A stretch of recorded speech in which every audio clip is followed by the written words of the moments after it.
Among all the tribes of Israel, one tribe stood before God with empty hands, no land to claim, no borders to defend, no inheritance passed down through soil or stone.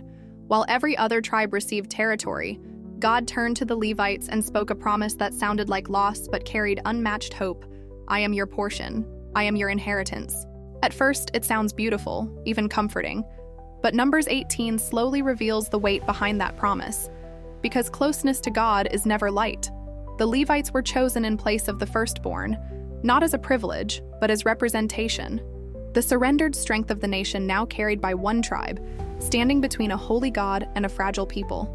Then God speaks directly to Aaron, and the tone shifts.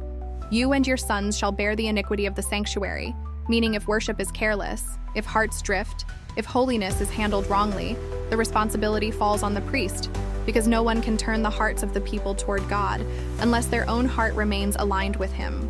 This is why incense matters. It is not fragrance, it is prayer, not smoke, but intention rising upward. And when intention is wrong, even worship becomes dangerous. Because God is not moved by ritual, He responds to alignment.